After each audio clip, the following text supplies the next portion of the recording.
Hello everyone, आप सभी का स्वागत है आज के इस पॉलिटी लेक्चर के 10वां क्लास पे। और हमारा ये क्लासेस जो भी हो रही है, ये किसी भी पीसीएस अथवा बीपीएससी तथा यूपीएससी के प्री तथा मेंस सारा कवर करेगा। और ये पूर्ण तैयारी करवाई जाएगी होलिस्टिक अप्रोच के साथ। आपके करंट भी आज से डेली अपलोड की जाएगी। और साथ ही दोस्तों मैं बताता चलूँ कि पॉलिटी के साथ साथ हम हिस्ट्री भी लेकर चलने की कोशिश करेंगे। आप हमारे साथ बने रहिए।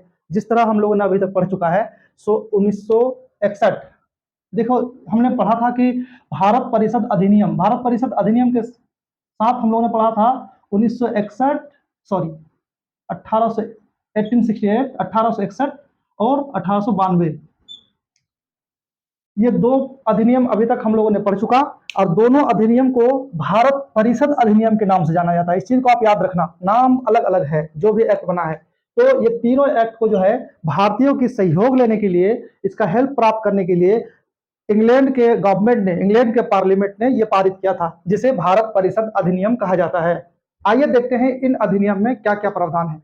पहले ये हम जान ले कि इस अधिनियम में जो 1909 का अधिनियम है, इसको एक और नाम से जाना जाता है। आप जब एग्जाम, प्रीलिम्स के एग्जाम में, आप बहुत सारे एग्जाम में पूछे भी गए हैं, आप प्रीवियस ईयर के क्वेश्चन देखोगे तो इसमें से लगभग हर साल इससे क्वेश्चन आ ही जाता है। चाहे वो बीपीएससी हो, यूपीएससी हो, किसी ना किसी एंगल में ये क्वेश्चन ला ही देते हैं।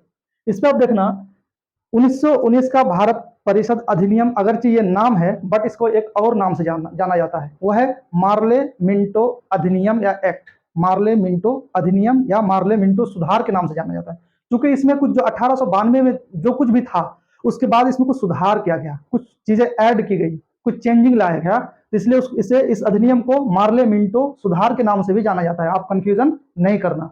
देखते हैं अभी इस अधिनियम, क्यों मार्ले मिंटो अधिनियम कहा जाता है, इसे मार्ले मिंटो सुधार अधिनियम क्यों कहा जाता है। तो दोस्तों, जिस तरह के हम लोगों ने पढ़ चुका था कि 1858 का जो एक्ट है, 1858 57 के विद्रोह के बाद जो 1858 का एक्ट बना, तो उसमें क्या किया था ना दोस्तों, कि बोर्ड ऑफ कंट्रोल और कोर्ट ऑफ डायरेक्टर्स को हटा के एक भारत का सचिव नियुक्त किया गया था, जिसके सहयोग के लिए 15 सदस्यीय एक परिषद का भी गठन किया गया था, आपको याद होगा।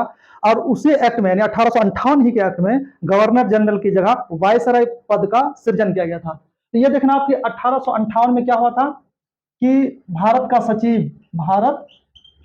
सचिव पद का सृजन किया गया था। भारत का सचिव ये पहले था नहीं, ये कोई पद नहीं होता था। और यह व्यक्ति जो होता था, ये इंग्लैंड के जो पार्लियामेंट होती थी उसका कैबिनेट हुआ करता था, तो कैबिनेट का सदस्य हुआ करता था। और इसका जो सलाह होता था, ये वायसराय को मानना पड़ता था, यानी वायसराय बाध्य होते थे इनके सलाह मानने के लिए। तो भारत का सचिव, अब ये नया पद आ गया। अब दूसरा नया पद क्या आया, वायसराय। तो 1909 में क्या हो रहा है दोस्तों, इस अधिनियम, जब यह अधिनियम आया उस समय भारत में जो है लॉर्ड मार्ले जो है, ये लॉर्ड मार्ले भारत के सचिव थे, और लॉर्ड मिंटो जो थे ये भारत के वायसराय थे।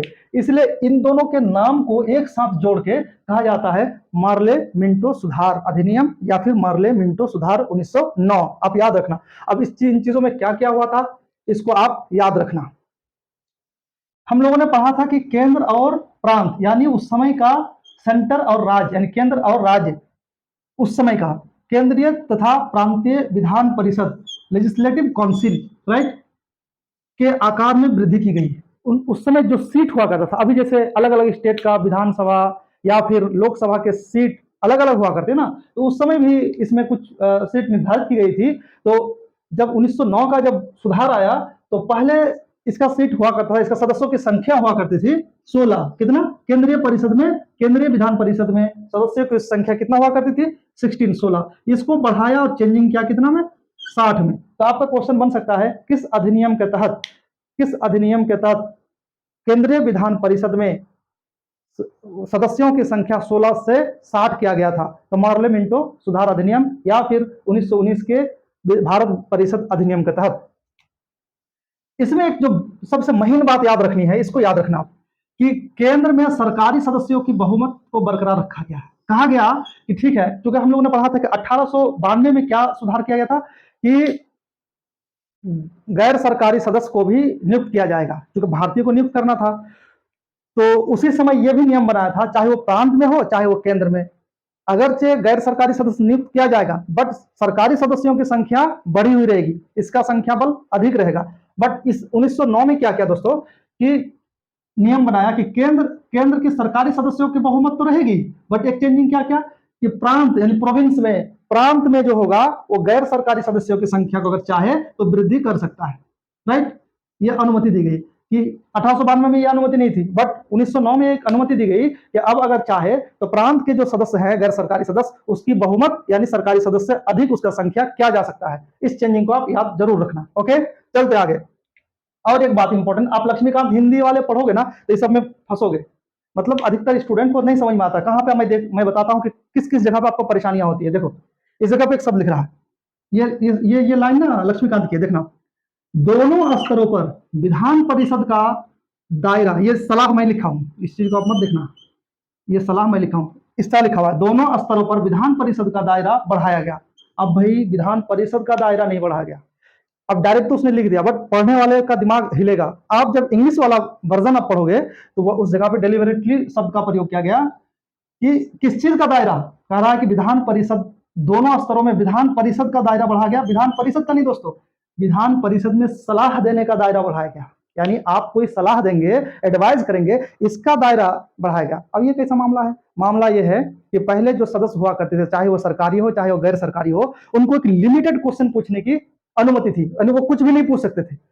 चैम्बर में है, एक सीमित कोई भी क्वेश्चन सीमित पूछा जा सकता था, सीमित बहस की जा सकती थी, लिमिटेशन था। बट अब क्या क्या, आप अगर कोई सलाह देना, जैसे बजट पेश हो रहा, बजट ही में कोई सलाह देना आपको, तो इसका दायरा को बढ़ाया गया कि आप किस किस तरह के क्वेश्चन को पूछ सकते हो। तो देखो यहाँ पे दोनों, इस जगह पे देखो, दोनों स्तरों पर, दोनों स्तरों क्या है, सलाह क्या दे सकते हो, तो कह रहा है अनुपूरक प्रश्न पूछना, एक स्तर हुआ। दूसरा क्या, बजट पर संकल्प रखना, ये क्या हुआ, इसको भी समझो आप सही से, जो भी आप लक्ष्मीकांत पढ़ते हो ना इसको समझो। कह रहा है कि अनुपूरक प्रश्न पूछना। अनुपूरक क्या होता है? अनुपूरक मतलब ये होता है दोस्तों, समझना आप ध्यान से, इसको मैं बता दूं। अनुपूरक क्या होता है देखो आप, अनुपूरक प्रश्न, अब रट्टा मत मारो, आप समझ जाओ तो याद रहेगा। जैसे आपने आपने किसी को पूछा, राम ने पूछ लिया श्याम को, आपने खाना खाया, आपने खाना खाया, खाना खाना खाया, ये राम ने श्याम से क्या पूछा, आपने खाना खाया। अब इसको क्वेश्चन पूछने का अधिकार था कि आप इतना ही पूछ सकते हो, आपने खाना खाया या नहीं, खाया कि नहीं। बट इसके मन में एक और खुजली जैसा हो रहा, मन में हो रहा है कि यार इसने तो हाँ में आंसर दिया, किसने, श्याम ने कहा हाँ भाई मैं तो खाना खाया हूं। बट राम के मन में एक छटपटी सा हो रहा है, यार खाना खाया लेकिन मुझे पूछना है कि क्या खाना खाया, खाना तो खाया बट क्या खाया। इसके मन में एक क्वेश्चन है, खाना आपने खाया बट क्या। अब ये क्या क्वेश्चन नहीं कर सकता था इससे पहले, 1909 से पहले, 1909 के अधिनियम से पहले ये राम के मन में अगर होता था कि खाना आपने खाया बट कौन सा खाना खाया, ये क्वेश्चन नहीं पूछ सकता था। 1909 में इसको ये अनुपूरक प्रश्न, मतलब इसने जो एक क्वेश्चन किया, इसको क्वेश्चन को पूरा आंसर करने के लिए क्या शब्द को जो लाना था, तो ये 1909 में इसकी अनुमति दी गई। ये पूछा, अब इसको आसान हो गया कि अब मैं पूछूं तुमने क्या खाना खाया। अब मैं आता हूं, ये तो आपको समझाने के लिए मैं दिया था एग्जांपल, अब आपको इस तरह समझो कि बजट पेश हो रहा है, बजट पेश हुआ। अब बजट पेश में राम को क्वेश्चन करना है कि क्या बिहार के लिए, बिहार या फिर दिल्ली के लिए, दिल्ली के लिए आपने शिक्षा पर कितना पैसा दिया, राइट। अब बजट में ये पूछ रहा क्वेश्चन क्या कि आप ना बिहार बिहार कहो या दिल्ली कहो, बिहार या दिल्ली के लिए आपने शिक्षा पर कितना पैसा दिया, ये क्वेश्चन राम का है। इसने क्वेश्चन किया, बहस करने की तो अनुमति थी किसमें, किसमें, 1892 का अधिनियम में। बट अब राम के मन में क्वेश्चन आया कि बिहार और दिल्ली में शिक्षा पर आपने कितना पैसा दिया। आंसर आ गया, मान लो 10 करोड़ या फिर 50 करोड़, 15 करोड़, 50 करोड़। अब 50 करोड़ तो आंसर आ गया, बट राम के मन में एक क्वेश्चन और आ रहा है, क्या, उसके मन में अभी सकपका सा है। शिक्षा पर तो इसने 50 करोड़ दिया, ये कह रहा भाई प्राइमरी और प्राइमरी, प्राइमरी में कितना दिया आपने, और हायर एजुकेशन में, हायर एजुकेशन में आपने कितना दिया। अब राम के मन में हो रहा है कि इसका मैं अलग से क्वेश्चन करो, मन का जो जिज्ञासा है उसको पूरा करो। ये दोबारा एक क्वेश्चन करना चाहता, प्राइमरी में कितना पैसा दिया आपने और हायर में कितना दिया। यही क्वेश्चन दोस्तों 1892 में या 1909 से पहले नहीं पूछ सकता था। आपने कोई एक क्वेश्चन किया, बस खत्म कहानी, उससे उससे आगे नहीं, अनुपूरक प्रश्न नहीं पूछा जा सकता था। लेकिन अब कहा कि नहीं, अब अनुपूरक प्रश्न भी पूछ सकते हो। यही है, एक स्तर हो गया। दूसरा स्तर क्या कि अगर अगर कोई बजट में कोई भी सुझाव हो कि इस तरह से आप पेश कर रहे हो, मान लो कि 50 करोड़ बजट पेश किया गया फाइनेंस मिनिस्टर के द्वारा, राम के मन में हो रहा है कि नहीं, ये 50 की जगह पर अगर 60 करोड़ होता ना तो सबसे अच्छा होता। तो ये एक सलाह दे सकता है दोस्तों, सलाह एडवाइस कर सकता है, संकल्प दे सकता है कि 50 की जगह आप 60 कीजिए। तो इस तरह का भी अनुमति 1892 में नहीं था, बट 1909 के बाद ये भी प्रावधान किया गया कि कोई भी लेजिस्लेटिव काउंसिल के सदस्य जो होंगे वो इस तरह का क्वेश्चन या अपना सलाह संकल्प बजट पर रख सकते हैं। तो दोनों स्तर पर विधान परिषद का सलाह का दायरा बढ़ाया गया, इसको आप याद रखना। आप एक बार लक्ष्मीकांत पढ़ो और इसको मेरे वीडियो को देखना, समझ में आ जाएगा। ओके, चलते आगे। कह रहा पहली बार किसी भारतीय को वायसराय तथा गवर्नर के साथ अब यहाँ पे देखो कार्य परिषद या कार्यपालिका परिषद भी कह सकता हूं, कार्य परिषद या फिर कार्यपालिका परिषद के साथ एसोसिएशन बनाने का अधिकार, कार्यपालिका परिषद। अब एक चीज समझो कि ये जो भी उस समय वायसराय हुआ करते थे या गवर्नर हुआ करते थे, उनको कहा कि भाई अब आप ना किसी भी भारतीय को अपने कार्यपालिका परिषद में उसका सदस्य बना सकते हो। अब आप इस चीज को समझो, इससे पहले भी तो भारतीयों का चयन हुआ करता था ना, जैसे पटियाला का राजा, बनारस का राजा, पटियाला का महाराजा, सरदिनकर राव, इन लोगों का चयन हुआ था ना। ये तो हम लोग पढ़े थे, आप कंफ्यूजन मत करना। ये 1861 में सबसे पहली बार लॉर्ड कैनिंग ने इन तीनों का चयन किया था, बट वो किस में था पता है? विधान परिषद में, विधान परिषद के सदस्य में वो लोग थे, विधान परिषद के कानूनी विभाग में। बट एक होता है ना लेजिस्लेटिव, अरे तो एग्जीक्यूटिव, तो लेजिस्लेटिव एग्जीक्यूटिव एक होता है कि कानून आपने मिलके कानून बना दिया। तो पहले जो भारतीयों को जो शामिल किया गया था नॉन गवर्नमेंट यानी गैर सरकारी सदस्य के तौर पर, तो लेजिस्लेटिव काउंसिल में ये लोग शामिल हो सकते थे, मतलब कानून काउंसिल और एग्जीक्यूटिव काउंसिल। लेजिस्लेटिव काउंसिल में भारतीयों को शामिल होने की अनुमति दी गई, बट एग्जीक्यूटिव काउंसिल में अभी तक किसी भी भारतीय को शामिल करने का प्रावधान नहीं था। 1909 में प्रावधान किया गया कि आप एग्जीक्यूटिव काउंसिल में भी भारतीय को शामिल कर सकते हो। अब फंडा है कि भाई लेजिस्लेटिव काउंसिल क्या होता है और एग्जीक्यूटिव काउंसिल क्या होता है, तो मैं आपको आसान भाषा में समझाता हूँ, आप समझ जाओगे। मान लो हर राज्य में क्या होता है, विधानसभा, या फिर केंद्र में क्या होता है, पार्लियामेंट। अगर पार्लियामेंट में कोई कानून बनाया, आप इस तरह डायरेक्ट समझाओ, पार्लियामेंट में कानून बना, तो कानून कौन बनाता भाई? कानून जो भी एमपीज है, जिसको हमने चुन के भेजा, उसके साथ प्राइम मिनिस्टर भी है। तो सारे लोग क्या काम करते हैं, बैठ के कोई कानून बनाता है। अब कानून बनाने के बाद उसको लागू कौन करते हैं, उसको कानूनी रूप कौन देते हैं? तो जो कार्यपालक होते हैं। इसको ऐसे समझो कि वहां से कानून पास हो गया, राष्ट्रपति उसको सील मोहर देके कानून पारित कर दिया, उसको लागू कौन करते हैं, इंपोज कौन करते हैं? तो अगर हम इसको कहें कि जिला में मान लो डिस्ट्रिक्ट मजिस्ट्रेट है, तो उसको दे दिया भाई ये कानून है, अगर चोरी करे तो ये दंड देना, तुम दंडाधिकारी बना दिया। तो अब इस हिसाब से अगर वो उसको लागू कर देता है, एग्जीक्यूट करता है, कार्य में उसको बदल देता है, तो उसको हम एग्जीक्यूटिव कहते हैं। तो इस तरह आप कमेंट सेक्शन में बताना कि लेजिस्लेटिव और एग्जीक्यूटिव, विधान परिषद और कार्यपालिका और विधायिका में क्या फर्क है, ये दो लाइन में आप कमेंट सेक्शन में लिखो। इसके लिए मैं एक डिटेल वीडियो जरूर बनाऊंगा, तो आप इस तरह समझ जाओ, जो कानून बनाते हैं, जो संस्था, उसको विधायिका कहते हैं या लेजिस्लेटिव कहते हैं, और उस कानून को जो लागू करता है उसको क्या कहते हैं, कार्यपालिका या फिर एग्जीक्यूटिव कहते हैं। तो अभी तक विधायिका में तो जा सकता था भारतीय, बट कार्यपालिका में किसी भी भारतीय को शामिल होने की अनुमति नहीं थी। प्रथम बार 1909 में सत्येंद्र सिन्हा नाम के एक व्यक्ति को एग्जीक्यूटिव काउंसिल में यानी कार्यपालिका में प्रथम भारतीय के तौर पर शामिल किया गया और इसको विधि सदस्य बनाया गया था। क्या बनाया गया था? विधि सदस्य बनाया गया था। आप इसको याद रखोगे। अब ये भी बताओ कमेंट सेक्शन में कि कार्यपालिका के अंतर्गत कौन लोग आते हैं, मंत्री आते हैं, संतरी आते हैं, कौन आते हैं, ये सब जरूर कमेंट में लिखना। ओके, आगे चलते हैं। कह रहा है पृथक पृथक निर्वाचन की शुरुआत की गई, मतलब अलग निर्वाचन की शुरुआत की गई। देखो इसमें और एक सबसे बड़ा घातक काम जो एग्जाम में पूछा भी आता प्रीलिम्स में, कि पहली बार सांप्रदायिक निर्वाचन का प्रावधान कब किया गया? पहली बार सांप्रदायिक सांप्रदायिक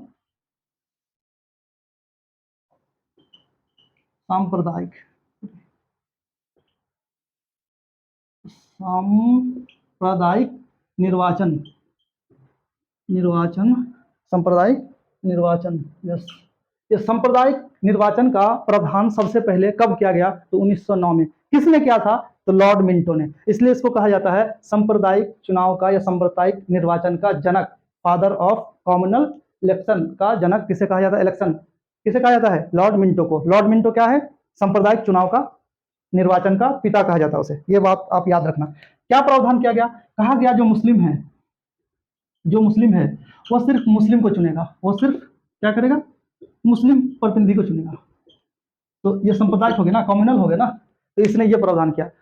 लोग इतना ही याद रखते हैं, बट 2-3 क्वेश्चन जो फंसाता है, बीपीएससी में भी पूछा है क्वेश्चन, आप देखोगे इसमें और प्रावधान किया गया था। एक तो इसको याद रख लेते हैं सब, बट 2-3 याद नहीं रखते हैं। क्या किया? इस जगह पे देखो, चैम्बर ऑफ कॉमर्स, ये नीचे आओ, यहाँ पे देखो, और किस किस के लिए अलग चुनाव का प्रावधान किया गया? तो बोला गया चैम्बर ऑफ कॉमर्स का अलग चुनाव होगा। फिर कहा गया विश्वविद्यालय का अलग चुनाव होगा। फिर कहा गया कि जमींदारों का अलग चुनाव होगा। तो कभी कभी क्वेश्चन में जमींदार शब्द का आ जाएगा, क्या जमींदारों के लिए अलग चुनाव का व्यवस्था किया गया था? तो आप अगर पढ़े रहोगे तो बता दोगे। इसको लोग अवॉइड करते हैं, आप याद जरूर रखना कि जमींदारों के लिए भी अलग चुनाव का व्यवस्था किया गया, विश्वविद्यालय के अलग चुनाव का व्यवस्था कर दिया गया, और चैम्बर ऑफ कॉमर्स के लिए अलग चुनाव का व्यवस्था किया गया, और मुस्लिमों के लिए भी अलग चुनाव का व्यवस्था किया गया, और कहा गया मुस्लिम प्रतिनिधि को सिर्फ मुस्लिम ही चुनेगा। तो मूल रूप से इस अधिनियम को हम लोगों ने जाना, इसका मेन मुख्य बिंदु क्या है। एक सरसरी निगाह में 2 मिनट में इसको मैं रिवीजन करवा देता हूँ, आपके दिमाग में बैठा देता हूँ। भारत परिषद अधिनियम के नाम से 3 एक्ट पास हुआ था, 1861 में, 1892 में और 1909 में। 1909 का एक्ट आज हम लोगों ने पढ़ा, इसको कहा जाता है मार्ले मिंटो सुधार अधिनियम, या फिर इसे कहा जाता है 1909 का भारत परिषद अधिनियम। इस एक्ट में क्या किया गया? लॉर्ड मिंटो, मार्ले क्या थे? भारत का सचिव, और मिंटो क्या था? भारत का वायसराय। ये याद रखना आप। इसमें मुख्य रूप से क्या किया गया कि जो भी लेजिस्लेटिव काउंसिल था उसका साइज को, उसका आकार को बढ़ा दिया गया। पहले उसके सदस्य जो है केंद्र और प्रांत, केंद्र में 16 हुआ करती थी, उसको 60 कर दिया गया, और कहा गया कि जो भी चुनाव होगा, अब चुनाव का कंसेप्ट इसमें आया 1909 में। इलेक्शन शब्द का प्रथम बार प्रयोग किसमें किया गया? इसी में 1909 में। इस जगह मैंने लिखा है कि इस प्रकार चुनाव यानी इलेक्शन शब्द का, ये भी क्वेश्चन पूछा जाता है, इंपॉर्टेंट, वेरी वेरी इंपॉर्टेंट, कि प्रथम बार चुनाव शब्द का प्रयोग या इलेक्शन का प्रयोग, इलेक्शन का कंसेप्ट किस अधिनियम के तहत लाया गया? तो 1909 के तहत इलेक्शन शब्द का प्रयोग किया गया, इलेक्शन का कंसेप्ट लाया गया। ओके, तो कहा गया कि अब इलेक्शन होगा, तो इलेक्शन में जो है गैर सरकारी सदस्य जो भी आएंगे, नॉन ऑफिशियल मेंबर, उसके ऊपर सरकारी सदस्य का मतलब बहुमत रहेगा। किसमें? केंद्र में। बट कहा कि प्रांत में ऐसा नहीं है, प्रांत में चाहे तो गैर सरकारी सदस्य का भी बहुमत बढ़ा सकते हैं। ये एक प्रावधान था। दूसरा प्रावधान कहा कि मुस्लिम के लिए एक अलग चुनाव व्यवस्था किया जाएगा, यानी मुस्लिम प्रतिनिधि को सिर्फ मुस्लिम लोग ही चुनेंगे, यानी सांप्रदायिक चुनाव का प्रावधान लाया गया इसमें। इसका जनक कहा जाता है लॉर्ड मिंटो को, उस समय के वायसराय थे, और चुनाव का पहला कंसेप्ट इसी एक्ट में लाया गया, ये आप याद रखना। दूसरा क्या कि अभी तक भारतीयों को नॉन ऑफिशियल मेंबर यानी गैर सरकारी सदस्य के रूप में विधान परिषद के काउंसिल में ही मेंबर बन सकते थे, बनाया जा सकता था। बट अब क्या हुआ, उसका दायरा बढ़ा करके कहा कि अब कार्यपालिका परिषद में भी भारतीयों को सदस्य के रूप में चुना जा सकता है। पहला विधि सदस्य के रूप में सत्येंद्र प्रसाद सिन्हा को एग्जीक्यूटिव काउंसिल यानी कार्यपालिका परिषद में, वायसराय के कार्यपालिका परिषद में उसका चुनाव किया गया। इतनी बात आप कंसेप्ट में दिमाग में बैठाना, इसी से क्वेश्चन आते, इससे बाहर कुछ नहीं। 1909 आपका होप कि मैं समझा पाया होऊंगा। उम्मीद करते हैं आप हमारे साथ बने रहेंगे कंटिन्यू क्लास में। Thank you for watching, thank you भाई।